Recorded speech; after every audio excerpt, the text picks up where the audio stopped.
Pesadelos em Foco. Meu nome não importa. Vamos dizer que sou apenas alguém que tentou ganhar a vida com coisas que outros jogaram fora. Eu tinha um brechó numa travessa tão estreita que o sol parecia evitar o lugar. O nome da loja era Cacos do Tempo, porque eu acreditava que cada objeto carregava um pedaço de quem o possuiu. Roupas poídas, joias amareladas, móveis que rangiam como ossos velhos.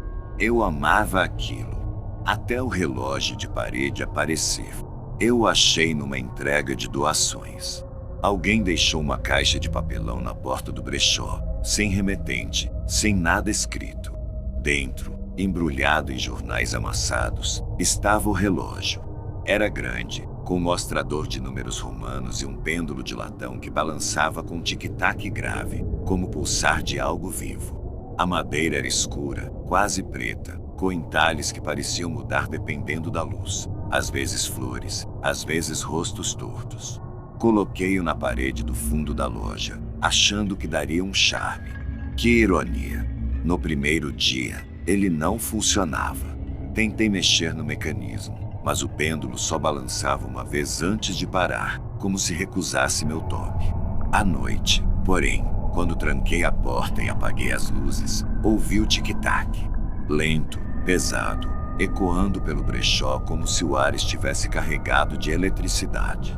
Voltei para checar. O pêndulo se movia, constante, e o ponteiro marcava 3 horas. Mas meu celular dizia que era meia-noite. Fiquei olhando, com a nuca arrepiada, até que o som parou de repente. Silêncio. Só o cheiro de cera velha e algo metálico, como moedas antigas, pairando no ar. Depois disso, o relógio virou o centro de tudo. Clientes comentavam que sentiam um peso ao passar por ele, como se o tempo desacelerasse. Uma mulher disse que viu o ponteiro girar ao contrário por um segundo, mas riu, achando que era ilusão. Eu não ri, porque eu também via coisas. Às vezes, no canto do olho, o relógio parecia maior, como se crescesse para engolir a parede. Outras vezes, os entalhes se mexiam, formando olhos que me encaravam. Eu tentava ignorar, mas o tic-tac estava sempre lá, mesmo quando eu sabia que o pêndulo estava parado. O brechó começou a mudar. Objetos sumiam das prateleiras e apareciam em lugares errados. Um colar dentro de um sapato, uma foto antiga enfiada num livro mofado. Uma vez, encontrei um vestido de criança rasgado em tiras, como se garras o tivessem destruído. E sempre aquele cheiro metálico, agora misturado com algo azedo, como leite estragado. Eu limpava, arrumava, mas era como se o brechó estivesse se desfazendo, peça por peça, hora por hora. Os sonhos vieram em seguida. Eu via um corredor longo, com portas trancadas, e o tic-tac do relógio ecoando em cada uma. Toda noite, eu tentava abrir uma porta, mas quando conseguia, só havia escuridão. E na escuridão, algo respirava. Não era humano. Era maior, mais velho, e o som da respiração parecia sincronizado com o pêndulo. Acordava com o coração na boca e uma sensação pegajosa nas mãos, como se eu tivesse tocado algo úmido. A pior parte foi numa noite de tempestade. Eu estava no brechó, contando caixa, quando o tic-tac ficou mais alto, quase um trovão. O relógio marcava 3 horas de novo, mas o pêndulo estava frenético, balançando tão rápido que a madeira tremia. Então eu vi. No reflexo do mostrador, havia uma figura. Não era meu reflexo. Era alta, encurvada, com membros que pareciam longos demais, e olhos que brilhavam como o latão do pêndulo. Ela não se mexia, só me olhava, e o ar ficou denso, como se eu estivesse respirando água.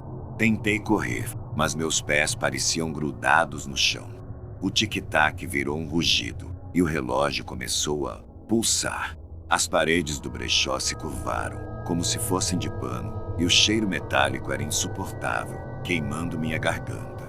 A figura no reflexo abriu a boca, ou que parecia uma boca, e eu senti um vazio me puxando, como se o tempo estivesse me desfazendo. Não sei como, mas gritei, e o som do meu grito quebrou o transe. Tropecei até a porta e saí. com a chuva me encharcando. No dia seguinte, voltei com o martelo, decidido a destruir o relógio. Mas quando cheguei, ele não estava mais lá.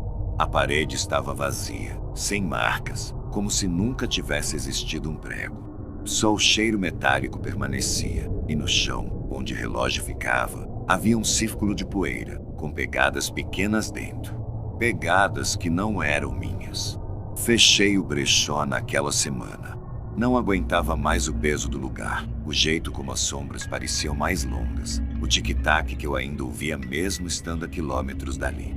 Mudei de cidade, joguei fora tudo que lembrava o brechó. Mas às vezes, no silêncio da noite, sinto ele. Não o relógio, mas o que ele trouxe.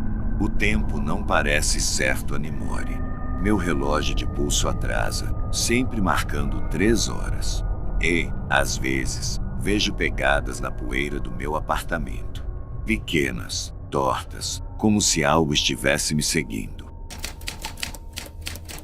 Eu não sou de acreditar em histórias estranhas, mas depois do que vivi, acho que preciso contar isso.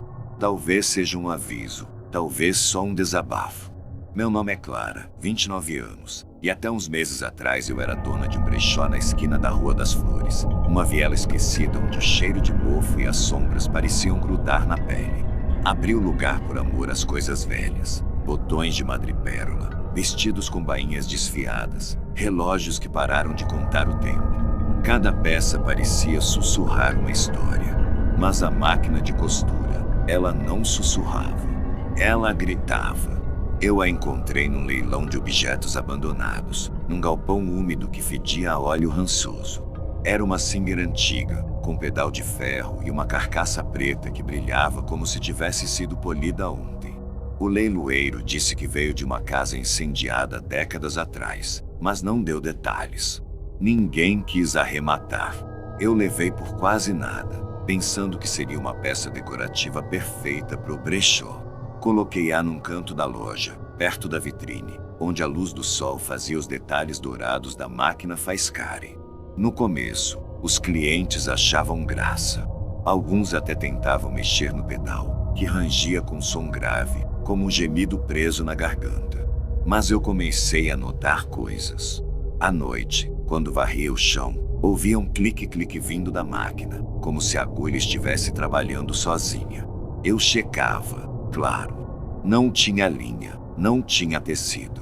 Só o pedal, que às vezes balançava de leve, como se alguém tivesse acabado de usá-lo. Atribuía ao vento, à madeira velha da loja, a qualquer coisa que fizesse sentido.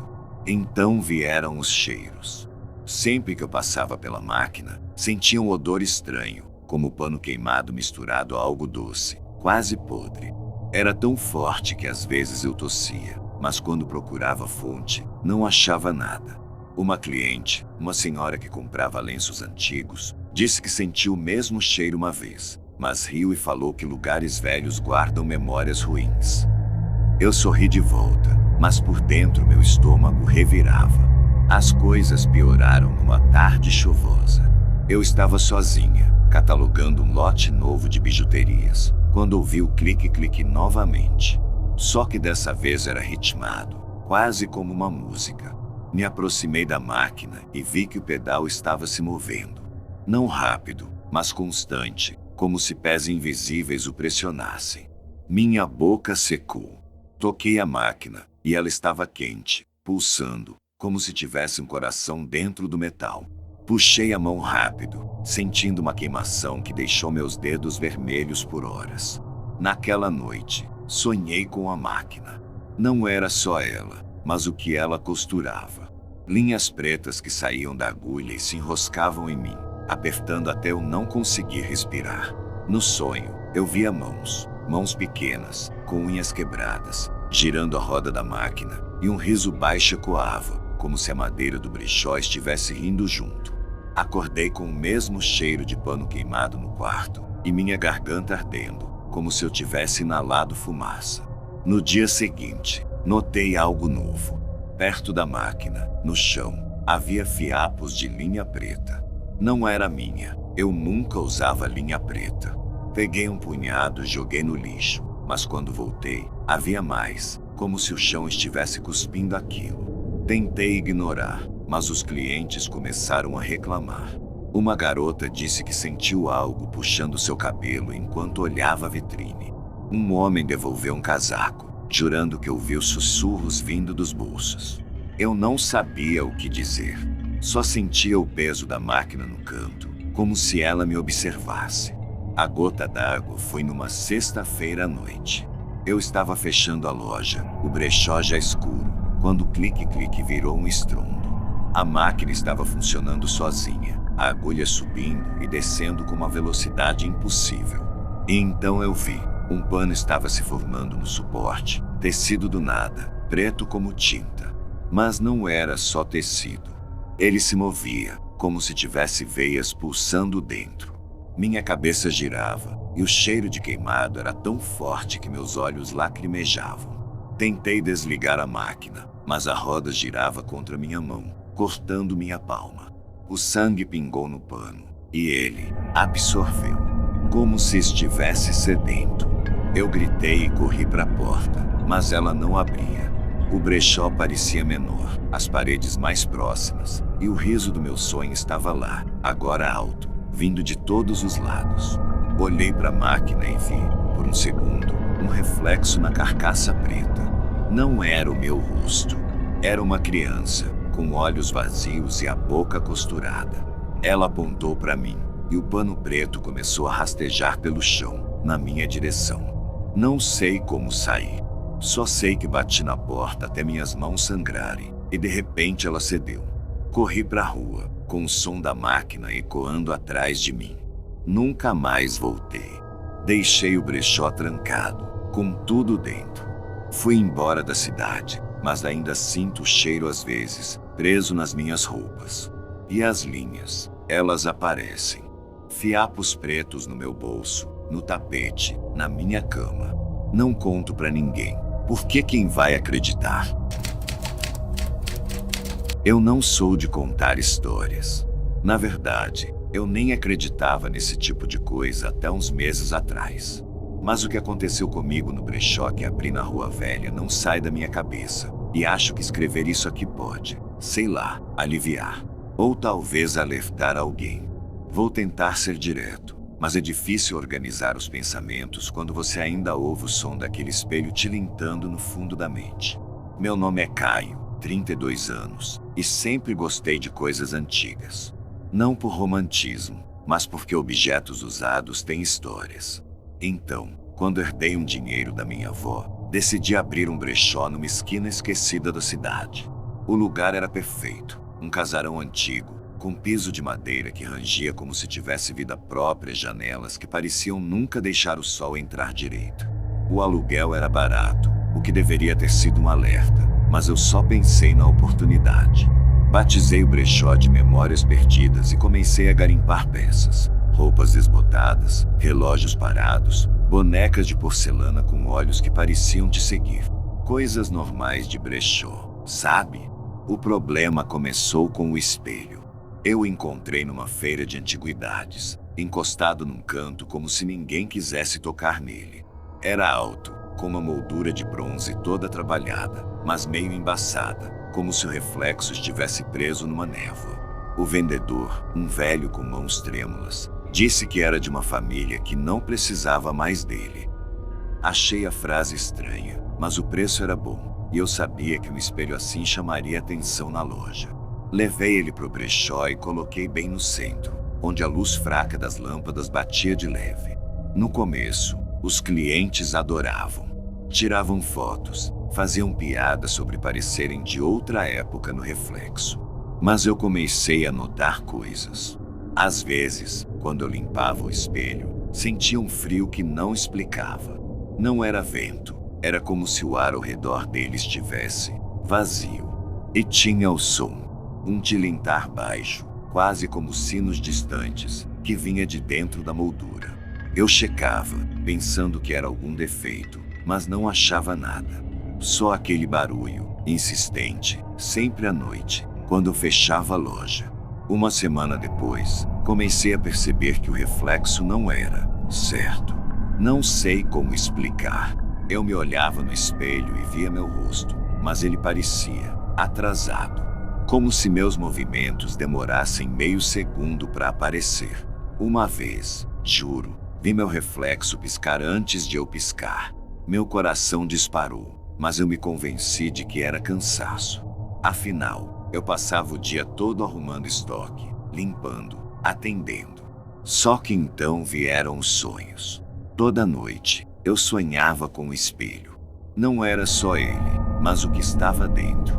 Rostos que eu não conhecia, todos borrados, como se fossem feitos de fumaça. Eles me olhavam, e eu sentia um peso no peito, como se estivesse me pedindo algo.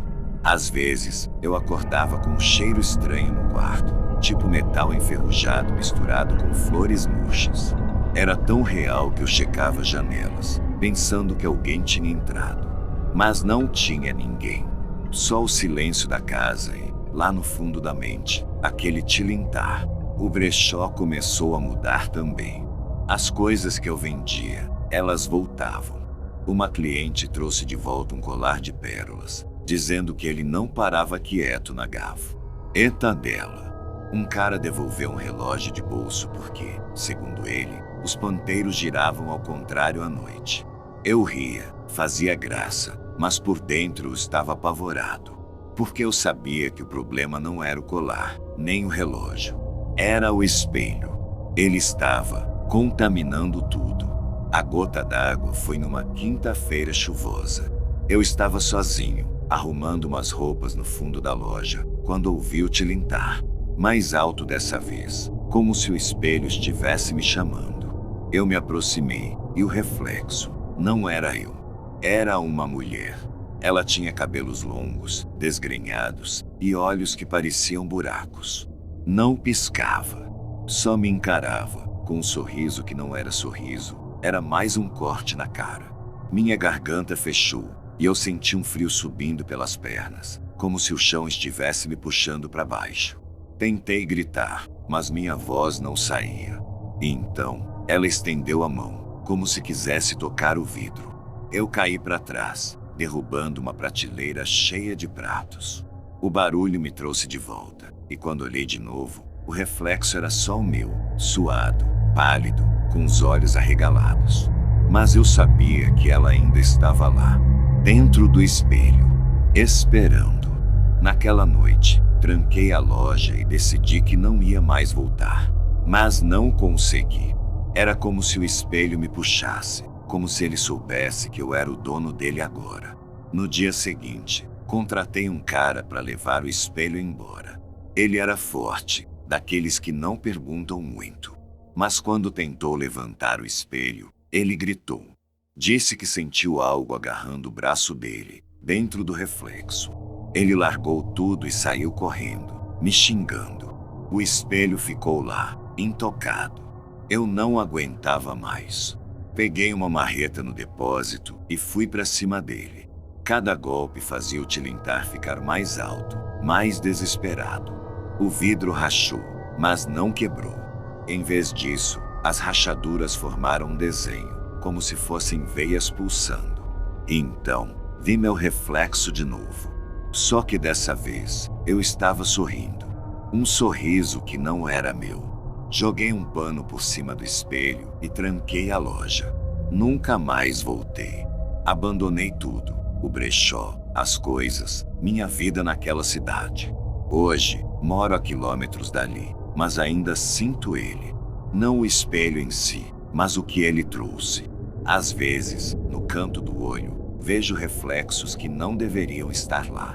Às vezes, ouço tilintar, mesmo sabendo que não tem sinos por perto.